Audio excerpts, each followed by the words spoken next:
you'll see on down, there's a line for call for public comment. Just keep in mind that that's your time to raise your issues, raise your concerns. Since that'll be the first time we've heard some of them, we're not in a position to respond to them, but they will be noted, recorded, and acted on. I ask you and I'll remind you again when we start, that kind of limit yourself to 2 to 3 minutes, so we can keep things moving. So with that, did everybody get a copy of the minutes? Yes. Okay. Do you see any reason to read them? Okay. Nope. Okay. Do we have a motion to approve? Make a motion. A second. Okay, we have a motion made and seconded to approve the minutes of the last meeting, the 7th of June. All in favor say aye. Aye. Aye. Opposed? Nothing heard? They're passed. Okay. We have with us tonight, again, we have Joe and Mark, the dynamic duo from Brooks. Do they, I'm just asking you, do you have any other input, anything new and refreshing, or just?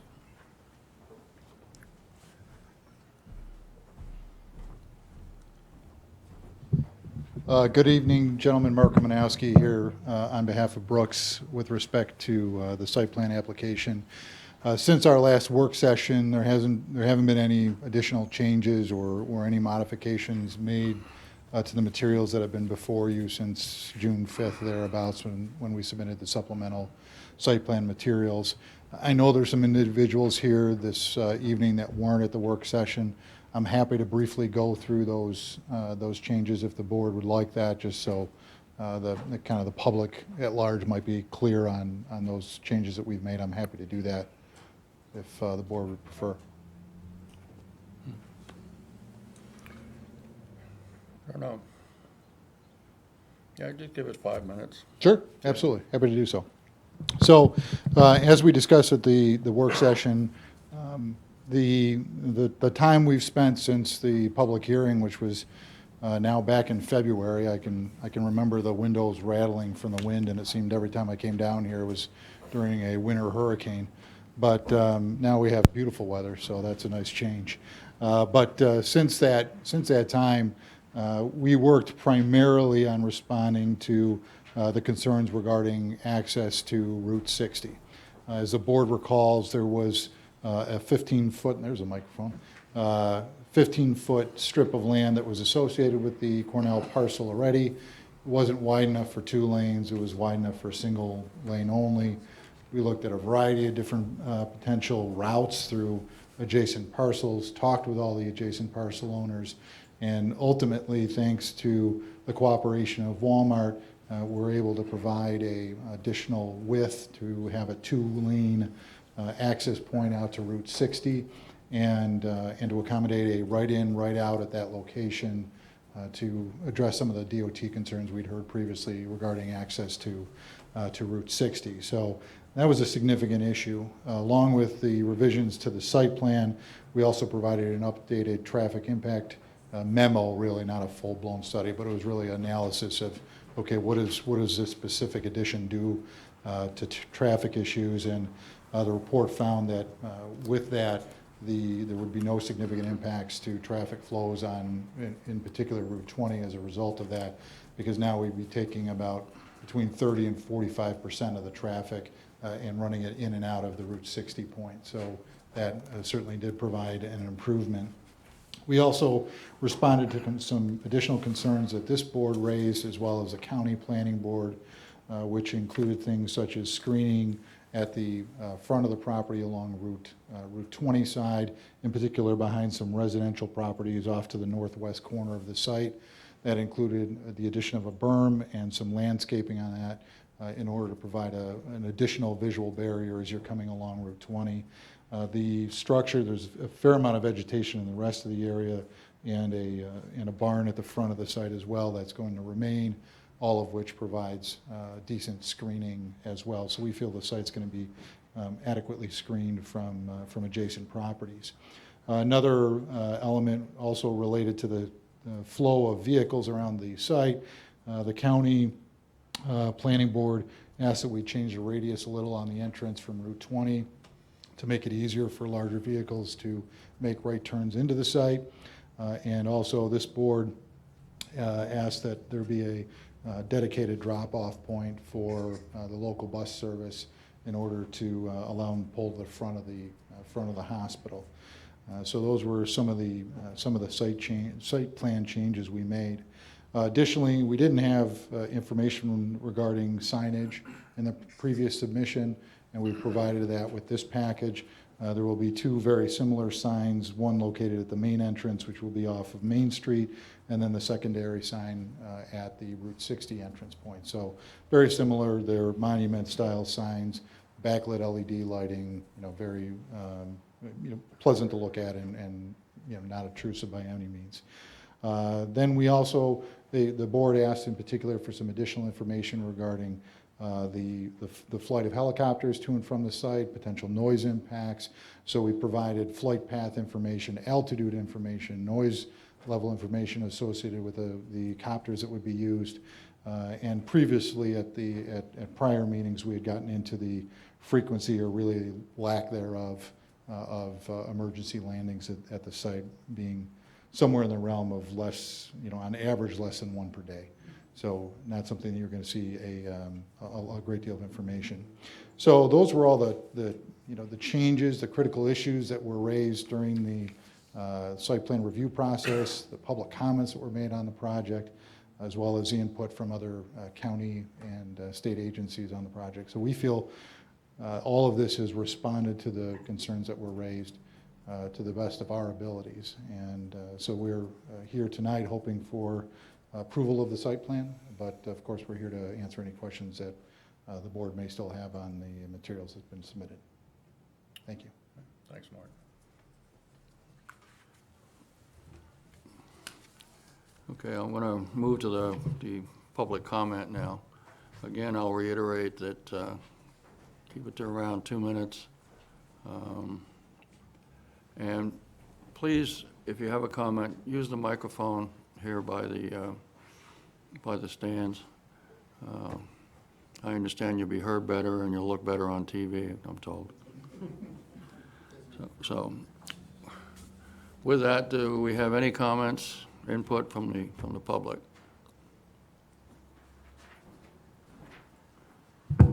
I'm Vicki Cunningham. I live at 179 Seymour Street in Fredonia.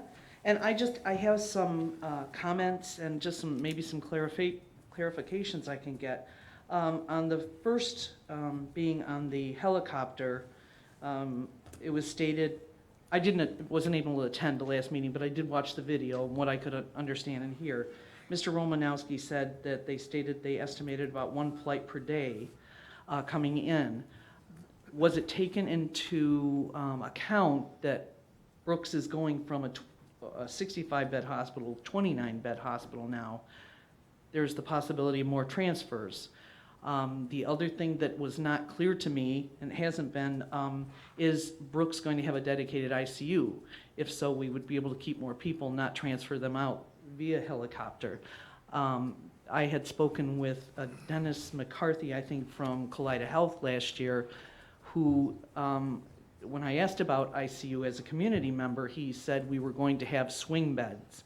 A swing bed is really a subacute bed we use them in the hospitals. We build them differently for patients maybe who need rehab. But the community really would like that answered if we are going to have an ICU. And if we had an ICU, I would assume we wouldn't have as many helicopter flights out, because those are the patients that we really need to fly out. The other thing, as a nurse and as a former flight dispatcher and EMT, I know they said that there is a determined flight path. Villagers also need to know that helicopters, and I'm not a pilot or anything, but I've flown with them, and we have to land into the wind. So the flight path, although it may be determined, may not be used every single time, because they have to fly into the wind to land, and fly into the wind to get lift to take off. So those are concerns I have, just that the community understand that the helicopter could possibly be making a different route around to land. My second thing is the right in and right out on Route 60. My concern there is if you have an ambulance sitting at Brooks at 2:30, 3 o'clock in the afternoon, dispatched to a call in Dunkirk, does that mean now that ambulance has to go out the Route 20 exit? They can't take that shortcut, and to get to Dunkirk, they've got to go through school bus traffic, plus the roundabout, loss of response time, and especially if it is an emergency. That's my concern with that.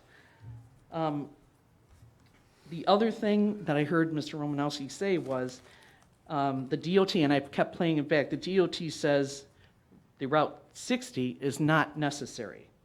And I know they have not formally introduced it to the DOT, but I have to say, with the DOT making these maybe verbal statements, I would hope that the planning board would go forward, and if they approve the site, do so, I think it was Mr. McKay that said last week, with a contingency. I would feel better about that as a village citizen. Thank you. Thank you, Mr. Cunningham. Is there anyone else?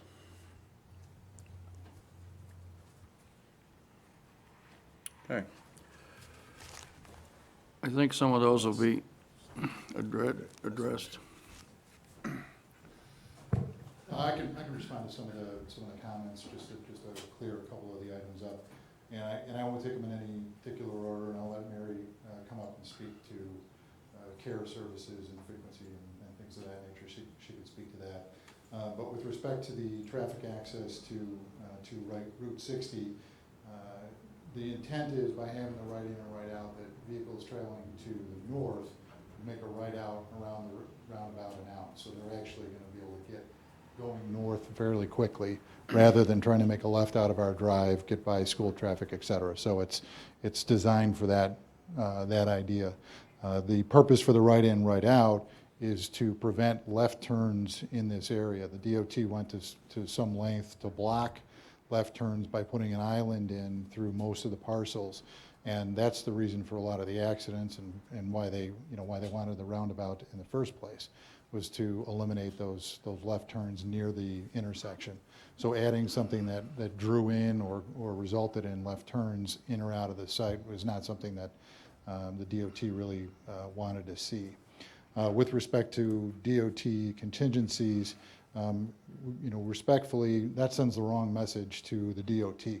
What we want this board to say to the DOT is, we're approving this with this access to Route 60, not something that the DOT can decide one way or the other. Their position on this, as I've discussed with this board, is that they didn't see the traffic demand needs for a secondary access.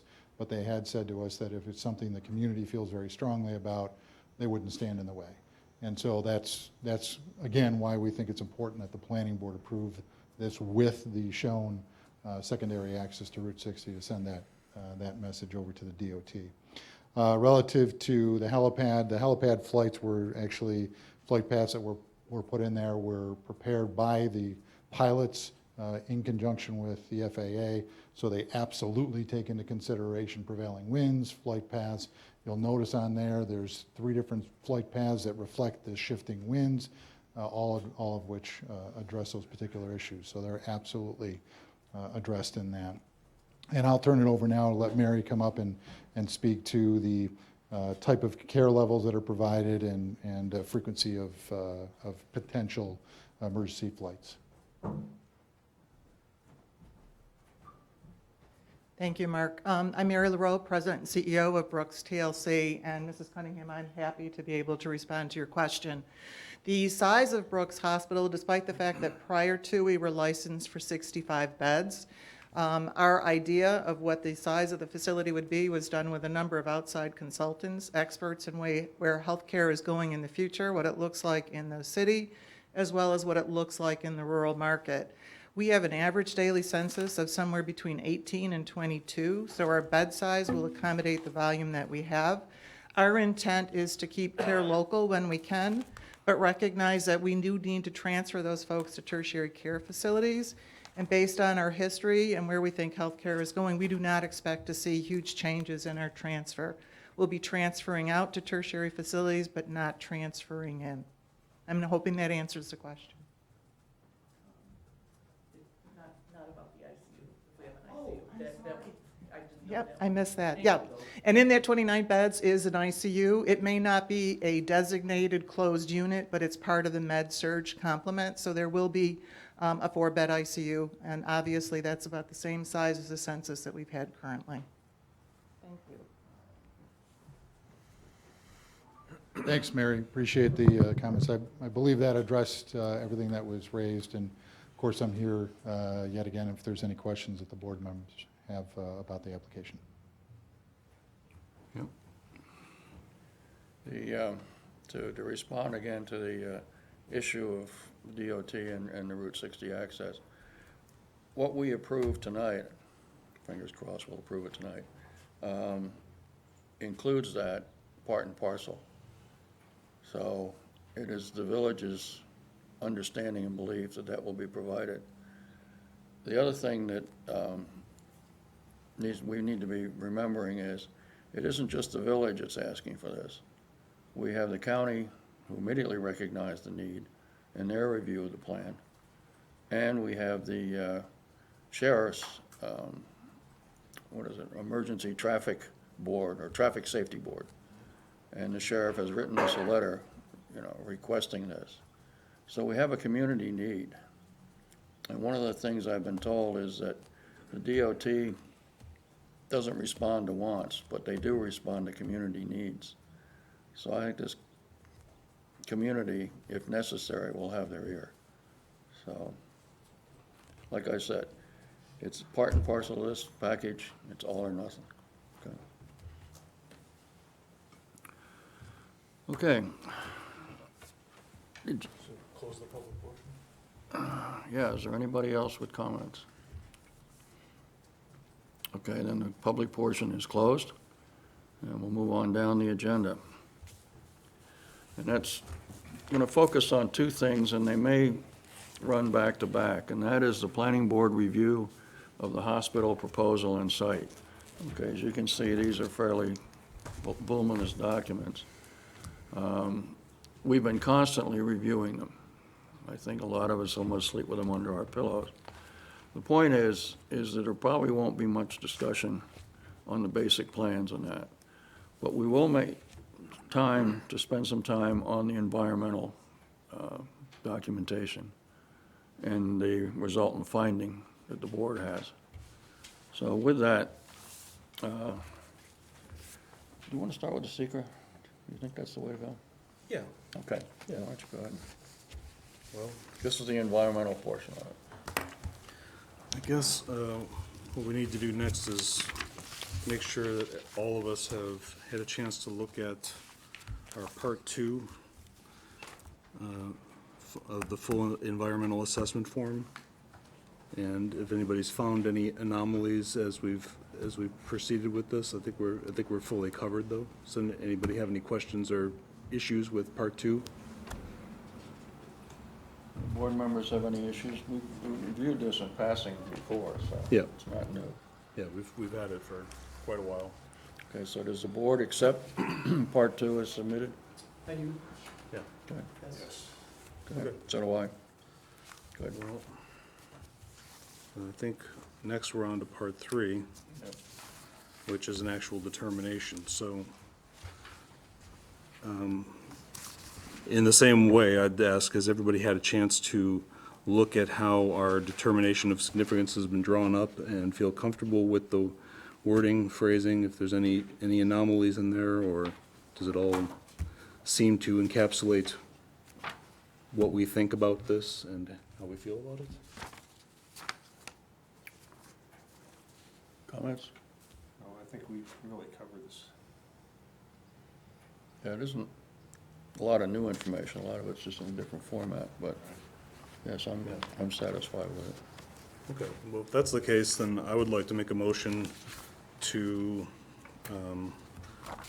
based upon our findings of fact here, make a motion to vote in favor of a negative declaration for the environmental significance of this project.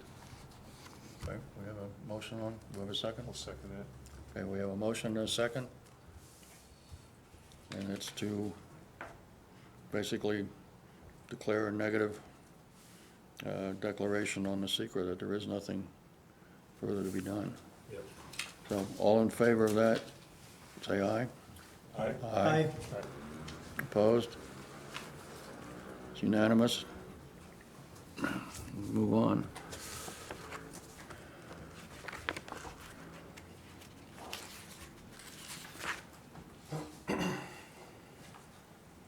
Does that cover the negative? Excuse me? Does that cover this, or do we need to vote on that? Yes. That's what I thought. Those are our findings of Yeah. fact.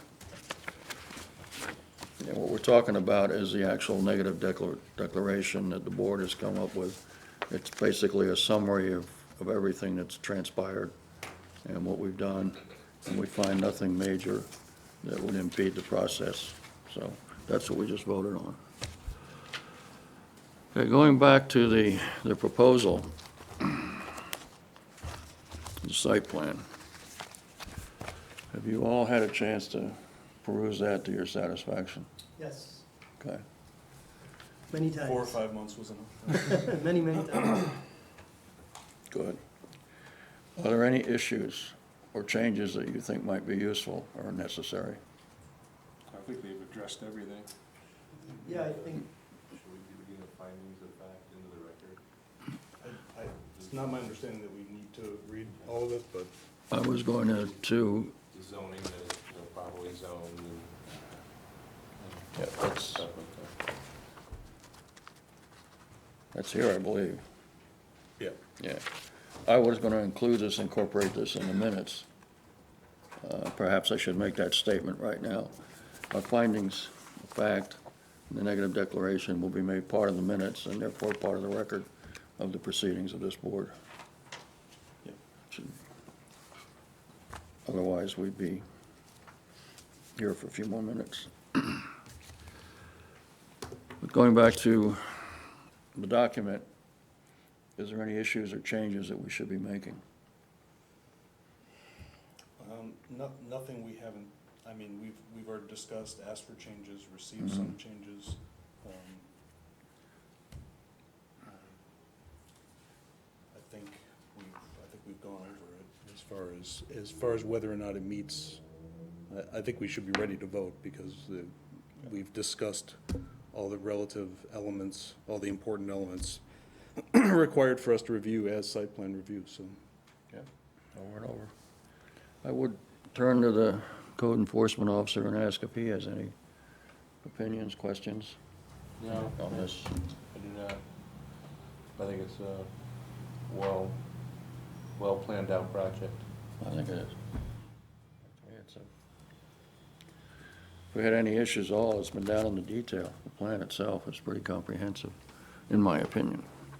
Okay, then, I'm going to call for a vote on the approving the site plan for the Brooks proposal for the site plan. I'm going to do a roll call vote, because I want it recorded. So with that, Do you want to read the resolution that we're voting on? no, I was going to just do that afterwards, but, because of the wording of this, I would rather treat this separately, which would be another roll call vote. Okay, that's fine. So with that, do we have a motion to accept the site plan? Make a motion to accept it. I'll second it. We have a motion to accept the site plan and a second. Mr. Fridman, how do you vote? I'm in favor. Mr. Luce, how do you vote? In favor. Mr. Nepley? in favor. In favor. And McKay is in favor. So it's been unanimously approved by the Fredonia Planning Board.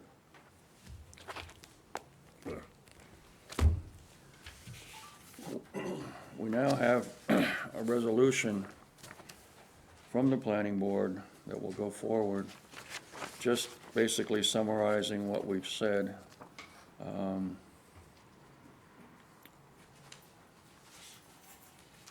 want to read it? Sure. Go ahead. Whereas on January 15th, 2019, Brooks TLC Hospital System, the applicant pursuant to Article 12 of the Village of Fredonia zoning code, and New York Village Law, Section 7-725-A, submitted a letter of intent, including Exhibits A through K, to the Village of Fredonia Planning Board, and supplemental and amended submission dated June 5th, 2019, including Exhibits A through G, seeking site plan approval.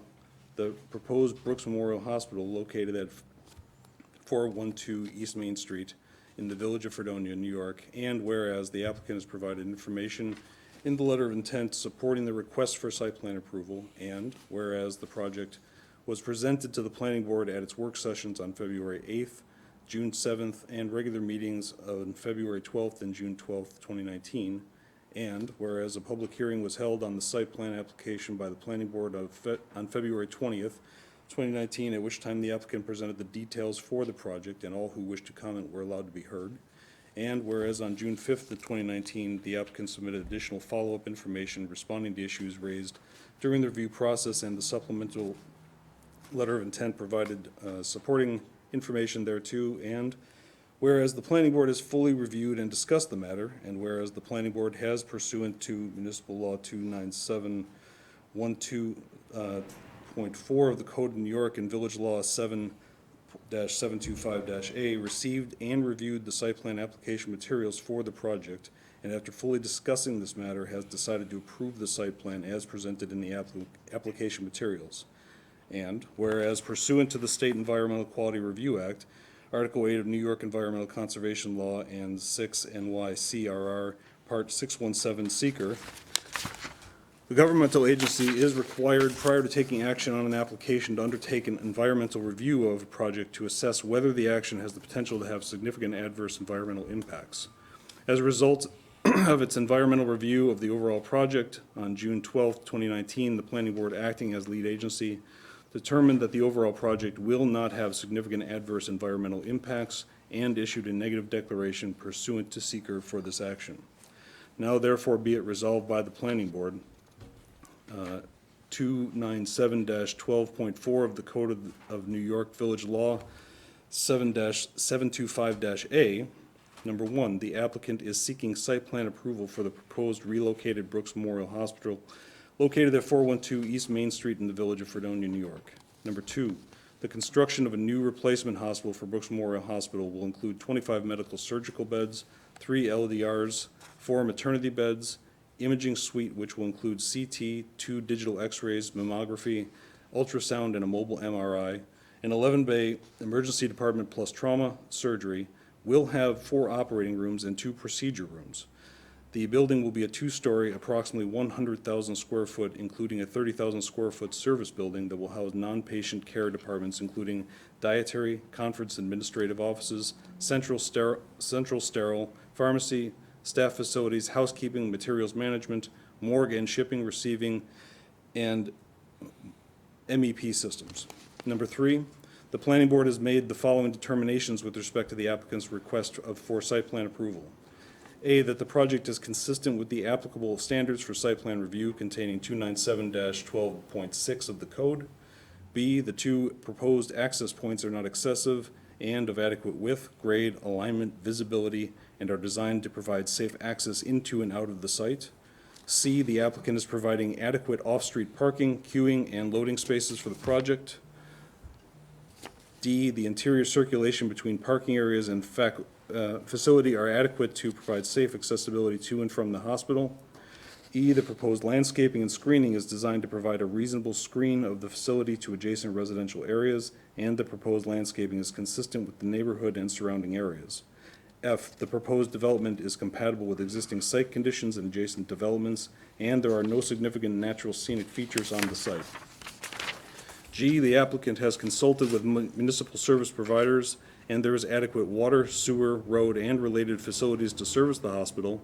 And H, the project, because of its location in a commercial corridor and orientation on the site, will not create noise, odor, dust, or smoke that would create a nuisance to adjoining properties. While there is a helipad being proposed for the site, it is not anticipated to create a significant nuisance due to flight patterns and infrequency of flights. 4, this resolution shall be effective immediately.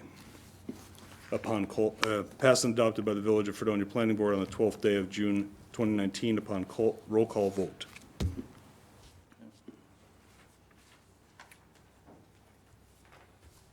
Okay. We have a motion to adopt? I'll make a motion to adopt this, yes. Yeah, we have a second. We have a motion made and seconded to adopt this resolution. Again, we'll do a roll call vote. Mr. Fridman, how do you vote? Aye. Aye. Mr. Luce? Aye. Mr. Nepoli? Aye. And Mr. McKay votes aye. Resolution is made and passed unanimously. And barring anything that's not in this pile, I don't know that there's anything else we have to deal with. Thank you very much, all of you, from the engineers, from the hospital, from the community, the people that come in, certainly this board. These guys have put in an awful lot of time. I really thank you all. And most of all, I thank the mayor, the quiet nudging behind the curtain. Keep it moving, and we did. So, with that, I call us adjourned. Thank you very much, gentlemen.